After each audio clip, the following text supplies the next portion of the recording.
Well, first of all, what's wrong with too over the top? That's what I asked. I think our design philosophy was we've established a world, we've created Sunset City, and everybody in the city has their own sort of motivations and what they're trying to get done. So it is grounded somewhat, but then from there it's taking that grounded foundation and really blowing it up, allowing the player to be who they want to be, play as they want to be. So I think it's over the top where the player is concerned, but it makes sense in the context of it's like a video game fantasy come to life.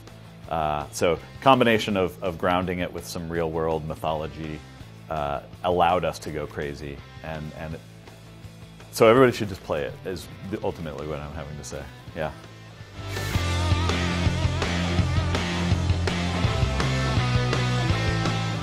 Michael Bay Infinity. There's a lot of explosions. We have amps that you can craft that will cause nuclear explosions occasionally. There are a teddy bear launcher that's a teddy bear strapped with dynamite that explode into wonderful teddy bear effects. We have a lot of explosions. It's Michael Bay to the extreme, for sure.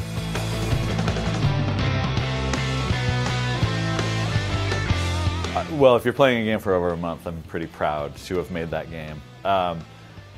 We have, not only do we have a long campaign, a story campaign, we have a lot of side quests, we have dynamic events, we have quests and challenges that you can grind on. We also have Chaos Squad, which is our 8-player multiplayer cooperative mode, and that has a lot of replay value because it's different every time you play it. It adds an element of voting amongst the team to kind of strategize how they're going to take on Night Defense. So I think it will have legs, and people will be able to spend way more than a month, you casual game player, you.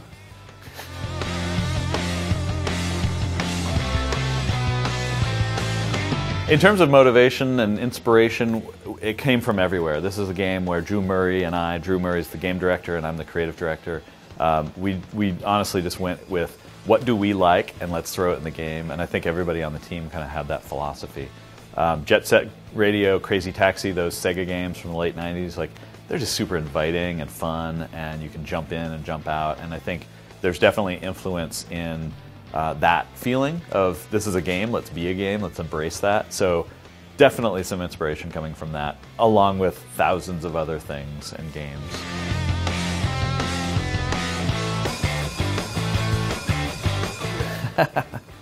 Unfortunately, previous games made by Insomniac, Resistance, Ratchet and Clank, and Spyro the Dragon are all IPs owned by other companies.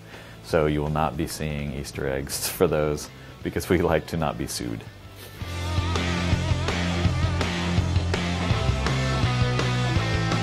Okay, so co-op free roam, never say never. It won't be on the initial launch, but that's something that we've definitely talked about for future, either sequel or DLC, we may be talking about. So each Chaos Squad session will have individual leaderboards. So even though it's a co-op game, you can still have bragging rights amongst your friends. And then as far as the progression system works, it is the same progression system from the campaign to Chaos Squad. So it moves back and forth. Any weapons you earn, any badges and badge sets that we have in our Overdrive system that you can use to really min-max your character, all of that will translate across single player and Chaos Squad. So yeah, it's a pretty seamless system, and you'll just keep growing and growing and getting better and better.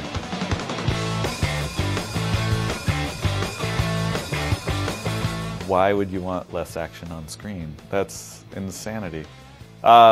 Yeah, 900 works perfect for us. We spent a lot of time comparing and contrasting. We had it running at 1080, we play it. We had it running at 900, we play it. They didn't look considerably different, but the things that you could draw on screen were a lot more, and we wanted to draw a lot more on screen. More action, more better. Michael Bay would be very proud.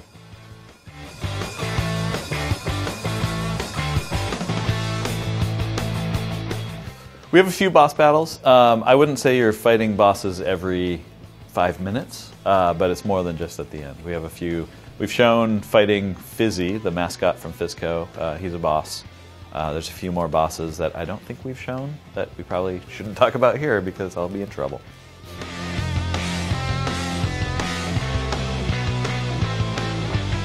So I have a lot of different weapons of choice because you can use them strategically. Some are good against certain enemies, some are not so good against certain enemies. I will say that The acid sprinkler is a weapon that I've started to use a lot, which is like a kid's sprinkler toy, but it shoots acid, which you should not do at home. So if there's kids who are thinking it's a good idea, don't. But it's great for the game because you can use it strategically. You can throw down a Captain Ahab that creates a puddle of overcharge. OD come clamoring for that, and you throw down an acid sprinkler and cover them all with green acid, and it just does its job. It's like a fine cleaner. Like, I just want to spray a bathroom cleaner and walk away. It's like that.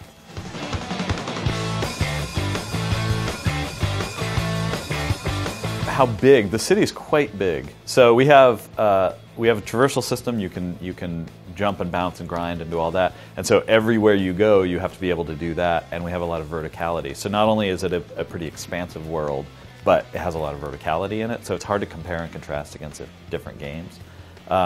I'll say GTA 5 is a huge, huge map, and I wouldn't compare it against that because we don't have long periods of driving and talking. Not that that's bad, I'm just...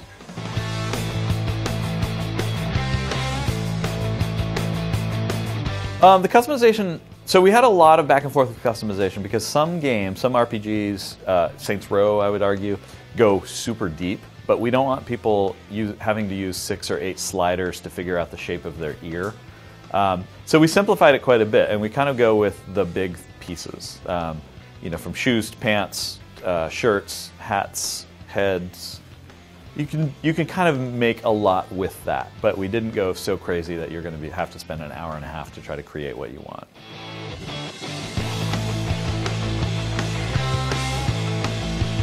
Well, we're not making a platformer, first of all, but there actually is a double jump. So the difference between a normal double jump is you jump, and at the apex of your jump, you have a window of input, and you can go higher. For us, it's when you bounce on something, there is a window of input there, and you'll go twice as high. So that's our double jump.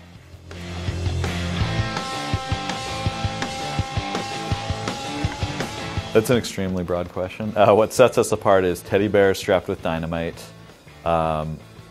nuclear explosions on weaponry. We have again, it's not a cover-based shooter. It's a jumping and grinding. It's just a super, super fun game.